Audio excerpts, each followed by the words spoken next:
أعوذ بالله من الشيطان الرجيم আলহামদুলিল্লাহ আল খিদমা হজ ও উমরা কাফেলার অষ্টম গ্রুপের সাথীরা আজকে আছে মসজিদে কৌবায় নামাজ আদায়ের পরে এখন আমরা গাড়িতে যাচ্ছি।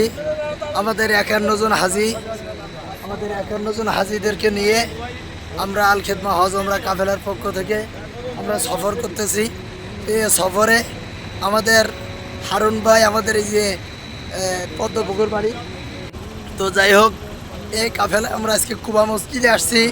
কুবা মসজিদে এখানে আমাদের সংক্ষিপ্ত কথা বলবেন আটুলিয়া ইউনিয়ন পরিষদের সম্মানিত চেয়ারম্যান জনাব আলহাজ আবু সালে বাবু ভাই। আসসালামু আলাইকুম। আমরা হাজরত ত্রিগণ আসসালামু আলাইকুম।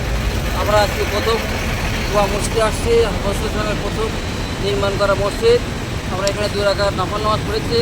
এখানে 2 রাকাত নফল নামাজ পড়লে একটা উমরা হজের সওয়াব পাওয়া যায়। সেজন্য আমরা সবাই মিলে যারা আসছি 18 জন সবাই আমরা 2 রাকাত নফল নামাজ পড়েছি। আল্লাহ তাআলা আমাদের কবুল করে নিক। এবং আজকের হজ যাত্রী যারা এসেছেন আমাদের আল খিদমা হজ এবং কাফেলা ফাউন্ডেশন থেকে যারা এসেছে, আমাদের মুখলিসুর রহমান ভাই, ওনাকে ধন্যবাদ জানাচ্ছি আমাদের সুন্দর একটা জায়গা আনার জন্য। আল্লাহ তাআলা আমাদের কবুল করে নিক এবং এই উমরা যাত্রী কবুল করে নিক। আল্লাহ হাফেজ। فمن حج البيت أو اعتمر فلا جناح عليه أن يطوف بهما ومن تطوع خيرا فإن الله شاكر عليم